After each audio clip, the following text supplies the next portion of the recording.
मेरे ही आत्मस्वरूप दिव्यात्माओं, हर्ष और आनंद की वाटिका में आपका हार्दिक स्वागत। आज हम प्रकृति की मंगलमय ध्वनि सुनने का प्रयास करेंगे। तो ध्वनि सुनने के लिए प्रकृति ने शरीर में क्या स्थापित किए? 2 कान। ठीक है, तो ये आपको प्रकृति की मंगलमय ध्वनि सुनाते हैं। अब यहाँ तक पहुँचने के लिए करना क्या होगा? मुद्रा विज्ञान के सहारे यहाँ तक पहुँचा जा सकता है। देखिए, 2 चीजें मैं बहुत साफ साफ करना चाहता हूं।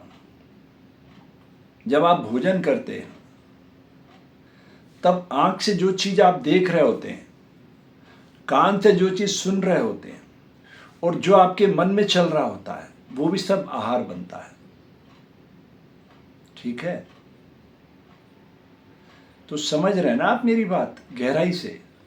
जो आपने देखा उस समय, मान लो टीवी पे कोई ऐसी मार धाड़ की फिल्म चल रही है, तो वो हिंसक विचार भी आहार बन के आपके शरीर में प्रवेश कर जाते हैं। और प्रकृति क्या करती है? बोए बीज का विस्तार, वो भेद नहीं करती है। जो आप बोओगे हजारों गुना विस्तारित होकर आपके पास लौट के आएगा, यही उसका स्वभाव है। तो प्रकृति की मंगलमय ध्वनि सुनने के लिए हमें आकाश से जुड़ना होता। आकाश यानी रिक्तता। वो रिक्तता की चादर ओढ़कर खड़ा है। ठीक है, तो जब आप पूरे विचार शून्य हो जाएंगे तब प्रकृति की मंगलमय ध्वनि का द्वार खुलता है। ऐसे नहीं खुल सकता। ऐसे तो बाहर की ध्वनि आप सुनते रहिए, वो क्षणिक सुख दे सकती हैं आपको। स्थायी आनंद की अनुभूति तो प्रकृति की मंगलमय ध्वनि में छुपा हुआ है। रहस्य है ये। यात्रा करें, चलिए। तो सबसे पहले कमर सीधी कर लेते हैं, आंख बंद कर लेते हैं और मुद्रा विज्ञान के जरिए इस तरह से हम नासिका के दोनों द्वारों को बंद करेंगे, इस तरह से।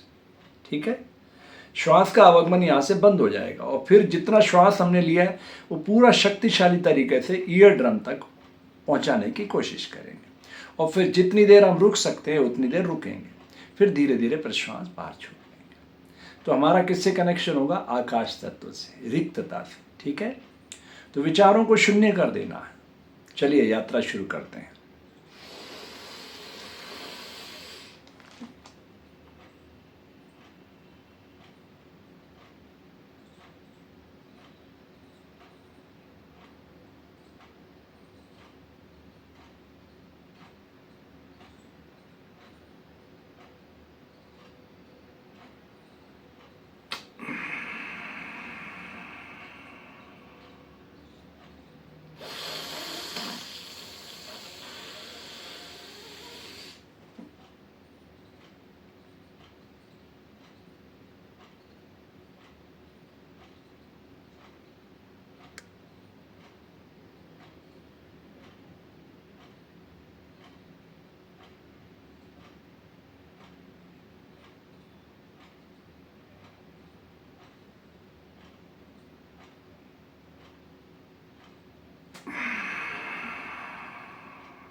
इस तरह से मैंने 3 बार दोहराया। हर शरीर की क्षमता अपनी अपनी होती। अपने शरीर की नैसर्गिक क्षमता का ठीक से मूल्यांकन करके इस क्रिया को अभ्यास में लाना चाहिए। और हाँ, अभ्यास धीरे धीरे ही बढ़ाना चाहिए। ठीक है, तो शरीर को प्राण से, प्राण को विचार से मिलाना ही योग है। शरीर ये 3 वासनाओं से प्रकट है। स्त्री पुरुष की वासना, जिसे हमने माता पिता का, और हमारी वासना इस यूनिवर्स में घूम रही थी। तीनों जब मिले तो हम प्रकट हो गए। विचार हमें समाज ने दिए। हिंदू, मुस्लिम, सिख, ईसाई, जैन, बौद्ध, यहूदी, पारसी वगैरह वगैरह। जिस वातावरण में आप पैदा हुए वैसे आप बन गए। लेकिन प्राण तो हमें प्रकृति दे रही है। तो प्राण के इस स्वरूप से जुड़ने की यात्रा है। ठीक है, प्रकृति की दिव्यता से जुड़ना ही योग है। अब प्रकृति की दिव्यता क्या है? जैसे जल का काम क्या है? बहना। उस भाव में उसकी सारी ऊर्जा प्रकट है। आप गौर से देखिए उसको। पृथ्वी का धर्म क्या है? बोए बीज का हजारों गुना विस्तार करके आपको देना, यही उसका धर्म है। आकाश का धर्म है प्रकृति की मंगलमय ध्वनि आप तक पहुंचाना। वायु का धर्म है अदृश्य रहकर इन सब को आप तक पहुंचाना प्राण के जरिए। और अग्नि का कार्य इसको पवित्र करना। अग्नि का स्थान है मणिपूरक चक्र। जो आप खा रहे हो, जो आप प्राण ले रहे हो, जो आप सोच रहे हो, तीनों को मिला रहा है और फिर उसमें से एनर्जी बनाकर क्षत्रिय और कचरा शूद्र को दे देता है।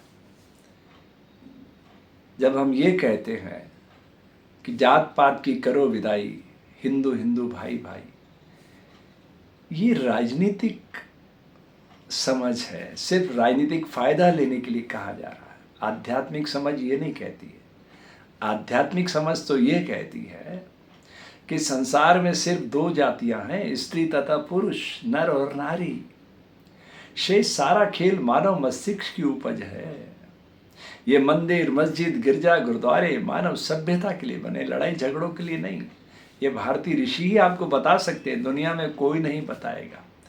तो आओ भारत के ऋषियों की इस पवित्र धरा से योग के उस विराट स्वरूप को दुनिया में ले जाने का साझा प्रयास करते हैं, ताकि इस धरती पर एक हंसता खेलता मानव आकार ले सके। अभी तक आपने हमारा YouTube चैनल योग दर्शन केंद्र सब्सक्राइब नहीं किया तो कर लीजिए। ये एक पूर्ण मानव को धरती पर लाने का अभियान है। ठीक है, आपके मंगल की कामना करता हूँ।